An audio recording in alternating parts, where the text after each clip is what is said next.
नमस्कार दोस्तों। कार्तिक मास के शुक्ल पक्ष की एकादशी को देव उठनी एकादशी कहा जाता है। इस एकादशी पर भगवान विष्णु क्षीर सागर में 4 महीने के शयन के बाद जागते हैं।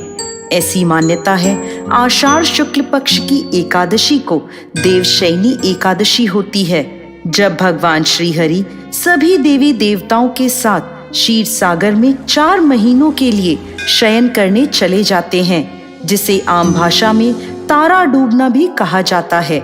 इन 4 महीनों के दौरान कोई भी शुभ कार्य नहीं किया जाता, शादी विवाह आदि भी नहीं होते। देव उठनी एकादशी को भगवान विष्णु के जागने के साथ ही मांगलिक और शुभ कार्य आरंभ हो जाते हैं। आज के हमारे इस वीडियो में हम आपके लिए देव उठनी एकादशी की 2 पौराणिक कहानियां लेकर आए हैं।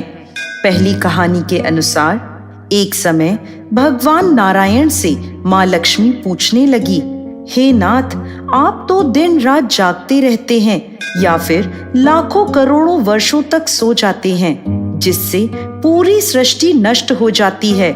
आप नियम से प्रतिवर्ष निद्रा लिया करें, जिससे मुझे भी कुछ समय विश्राम करने का मिल जाया करेगा।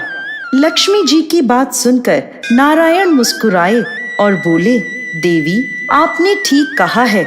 मेरे जागने से सभी देवों और खासकर आपको बहुत कष्ट होता है। मेरी वजह से आपको भी जरा अवकाश नहीं मिलता, इसलिए आपके कथनानुसार आज से मैं प्रतिवर्ष 4 माह वर्षा ऋतु में शयन किया करूंगा। उस समय आपको और देवगणों को भी अवकाश मिल जाएगा। मेरी यह निद्रा अल्प निद्रा कहलाएगी, जो मेरे भक्तों के लिए परम कल्याणकारी और मंगलकारी होगी। इस काल में जो भी भक्त मेरे शयन की भावना कर मेरी सेवा करेगा और शयन व उत्थान के उत्सव को आनंद पूर्वक आयोजित करेगा, उसके घर में मैं तुम्हारे साथ निवास करूंगा। इस प्रकार जो भी भक्त देव उठनी के दिन भगवान विष्णु की पूजा आराधना करते हैं, उनके घर में स्वयं नारायण माँ लक्ष्मी के साथ वास करते हैं। देव उठनी एकादशी की एक और प्रचलित कथा के अनुसार, एक समय की बात है, किसी नगर में एक राजा रहता था। उसके राज्य में प्रजा बहुत सुखी थी।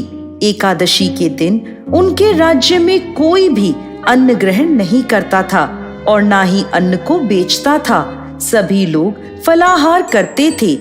एक बार भगवान श्री हरि ने राजा की परीक्षा लेनी चाहिए और वह एक सुंदर स्त्री का रूप धारण करके मार्ग में आकर बैठ गए। जब राजा वहां से गुजरा तो उसने उस स्त्री को देखा और उस स्त्री की सुंदरता को देखकर राजा चकित रह गया। राजा ने उससे पूछा, हे सुंदरी, तुम कौन हो और इस तरह यहाँ बीच मार्ग में क्यों बैठी हो? तब वह सुंदर स्त्री बने नारायण बोले, मैं बेसहारा हूँ। इस दुनिया में मेरा कोई जानने वाला नहीं है। मैं किससे सहायता मांगू? राजा पहले ही उसके रूप पर मोहित हो चुका था, तो उसने उस स्त्री से कहा, तुम मेरे साथ मेरे महल में चलो और मेरी रानी बनकर रहो। यह सुनकर वह स्त्री बोली, मैं तुम्हारी बात मान लूंगी, पर तुम्हें इस राज्य का अधिकार मुझे सौंपना होगा। राज्य पर मेरा पूर्ण अधिकार होगा। मैं जो भी बनाऊंगी तुम्हें खाना होगा। राजा उसके रूप पर मोहित था, इसलिए उसने उस सुंदर स्त्री की सभी शर्तें स्वीकार कर ली और उसे अपने महल में ले आया और उससे विवाह कर उसे रानी बना लिया। कुछ ही दिनों में देव उठनी एकादशी आई। उस स्त्री ने सभी को आदेश दिया कि बाजारों में बाकी दिनों की तरह अन्न बेचा जाएगा। उसने महल में मांसाहारी भोजन पकवाया तथा परोसकर राजा को खाने को कहा। मांसाहारी भोजन देखकर राजा बोला, रानी, आज तो देव उठनी एकादशी है, मैं तो केवल फलाहार करूंगा।